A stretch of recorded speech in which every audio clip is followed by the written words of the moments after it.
Hey, my name's Naomi. And I'm Jack. And welcome to our channel. Took it out of me this time. So what are we talking about today, Naomi? Today, we're going to be talking all about Jack. Because he graduated. It's a graduate.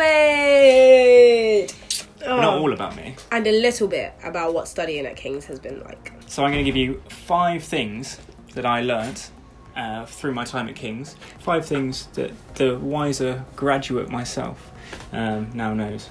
After the 5 things, stay tuned to see how his graduation went and what you can expect at an English graduation at a top Russell Group university. So Jack, tell us 5 things you've learnt. Number 1, be clear with yourself as to why you're going to university. Often it's a done thing that you just sort of go through your A-levels and you're like, okay, well I may as well apply to uni, I'll just go. But it's really good, I think, to have a goal in mind of what you want to achieve. So if you know that you want to get a certain job, or you know you want to be a consultant, you want to be a lawyer, you want to be a doctor. Well, if you know you want to be a doctor, it's a different story. You should watch her other videos. It's good to keep that goal in mind from day one. Even if you don't know exactly what it is you want to do, if you go into uni so you can get a better job, then straight from the freshers' fair, straight from the start, you can try and put yourself in situations where you can get new experiences, network, learn about opportunities and experiences that are out there to help you find what it is that you want. And you haven't got to wait until you graduate or until your last, few months to start looking for jobs. You can be making connections literally in your first year, which can lead you towards realising your goal, which is something I cottoned onto earlier than most people. I wasn't sure exactly what I wanted to do, but we started to go to these sort of fairs. There was a law fair, and there was a couple other business fairs. There's generally just sort of networking and exposure opportunities at uni. And when you put yourself in those situations early on, you start to think about what it is you want. And I knew that I was going there, one, because I wanted to study. I really did want to learn more and achieve my potential, but also I did want access to graduate jobs. I feel like that's kind of 2 points in one. So first is know exactly why you're going to university. Remember, it is a £9,000 per year investment, and that's just to go there. Forget the living fees, never getting an income unless you have a part-time job, eating, all of those things. It is partying, drinking, or not drinking, but just, it's an investment. So make sure you do know what you're going to uni for. So just keep reminding yourself, keep putting yourself in situations of this end goal. So, if you've got this essay deadline and you're thinking, oh, I could get started on it now, but it's a nice day and the deadline's not for another 2 weeks, let me go do something else.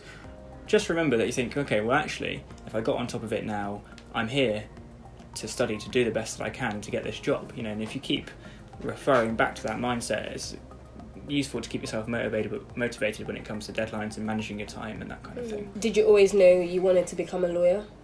Absolutely not. But like I said, I did know that I wanted to get something out of uni. I did know I wanted to put myself into that situation to find what it is I wanted to do, I guess. We could do another video about how and why I got into law later. So Jack, what's point number 2? Pick a subject that you're actually interested in. It sounds obvious, but I went to uni to do engineering a few years back and hated it. I sort of picked it because I thought cars were cool and I thought that maybe engineering would be about cars, but it wasn't. It was about fluid flow and physics and maths, and I was like, I don't like this. So, I had a great time at uni. I enjoyed my social life, I enjoyed that, but I did not enjoy the course at all. And it was a lot of money wasted, and I just thought, what am I doing? So I left uni and vowed never to go back again. Naomi, thankfully, convinced me to go, help me turn my life around. It wasn't by force. It's just that he kept saying, I want to fulfill my potential. I've always been told I'm smart.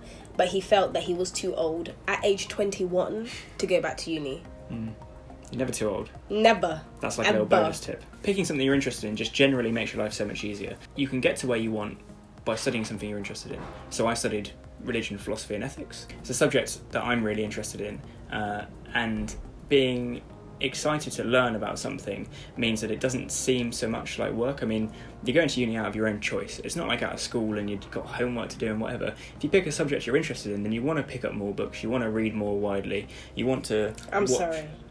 You don't have African parents. It's not always by choice. There may not be a choice, but you're there, so you might as well as... I can't even say pick what you want because I know that ain't gonna happen, but boy, better try and do something that you enjoy a little bit. I found myself reading like broadly around the subjects that I was learning. You know, if I was interested in one philosopher, I'd really read more of their book. And you'd be surprised how just reading around a subject that you're interested in can supplement all of the modules you do, even if there isn't an immediate connection. So by picking something you're interested in, you're going to read more, you're going to enjoy it more, and you're going to get more out of it. So Jack, what's tip number 3?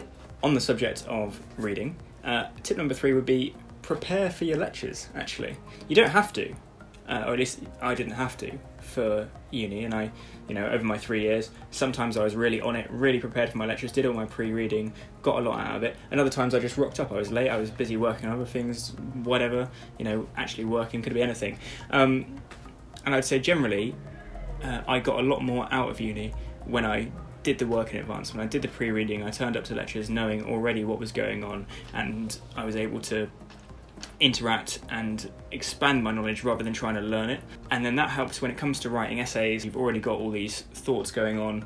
It's much easier then to, rather than trying to force, like, think, how can I get to 2,000 words? It's more like, I have all this stuff and you just kind of write it, and then you've just got to sort of shape it into 2,000 words. Doing your pre-reading in advance, it helps you to keep more on top of your courses, more on top of your studies. If you get your courseworks done earlier, not scrambling for the deadlines, it's going to make your life a lot easier.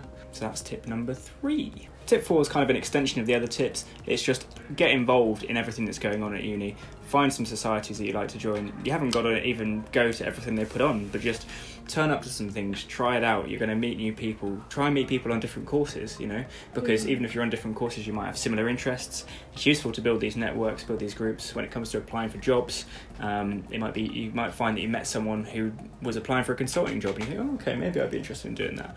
Or, you know, you find someone who also likes some really kind of obscure art. You're like, oh, okay, who knew? You know, you can do that. So, or you could find people that like ultimate frisbee.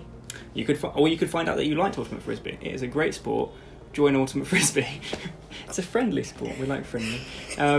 Uni is pretty much one of the last times you can try something new, and in an environment where there's loads of people trying new things and not feel too intimidated by it. So take the opportunity to go and learn some new things, I'd say, or at least find out that you didn't like them. Okay, and then my final tip, this might be King's specific, but I imagine not. The admin and organisation of King's is pretty poor, but there are so many great opportunities at King's, it's crazy. And it wasn't until, even graduating now, I'm hearing about all these things that people who were there when I was there, things they did, opportunities that they had, businesses they went to, like talks, lectures, all these sorts of things, which I'm thinking, wow, that sounds so great. Like, how did I not know about that? So I'd say, like, you know, it is a higher education institution, so they're not going to spoon feed you everything. You know, if you're interested in something, look at it, talk to people. But despite all the bad admin, we gotta graduate!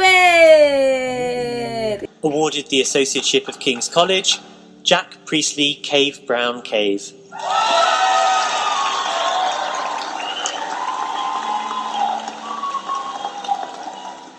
It's a graduate. Hey, hey, hey. Come on, do a little dance. Come on. Hey, hey. This chair's so squeaky. I was lucky enough that my graduation fell on the hottest day of the year, of whenever, in London last Thursday. And you probably will remember how hot that day was. It was ridiculous, and I'm there in my suit, and I had the gown on top of the suit, you know, the King's Vivienne Westwood gown or whatever, which is not as nice. And you don't even get a hat. But because we're speaking about the weather, a must-have item, talcum powder. Every 5 minutes, I was like, It was crazy. 38 something degrees, whatever, just off the hottest day on record ever. Just off. Like I was just off a first in my degree. We're still very proud of our graduate with his 2-1. I wasn't really that bothered about the graduation leading up to it.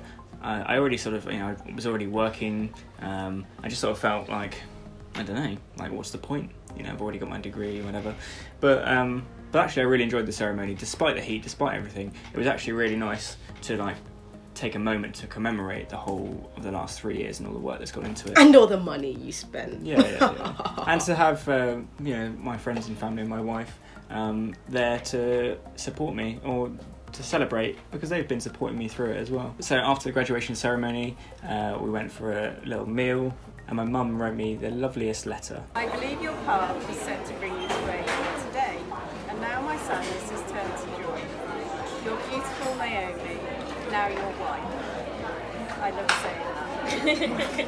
Helped you to see that turning your education around and doing your degree was the right step for you. And Naomi got me a really nice graduation gift, a nice fountain pen for me to be signing all my important documents in the future as I become a lawyer and a businessman and all these things. Ooh, look how nice for a pen.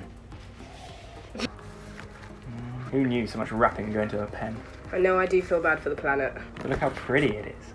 How nice is that though? Isn't that such a cute little gift? Thank you. So that's a little bit about my graduation and some of the main things I feel I learned at King's that would be useful for other people. If you have any more questions about the graduation experience or about time at King's, you can ask us both. Let us know down below. If you like the video, like it a lot. Click the bell, because that's the only way you can tell when we have our next video coming out. So 3 a week. Tuesday, Thursday, Saturday. That's the aim, but don't hold us to that. Anyway, thank you for watching. Bye. Bye.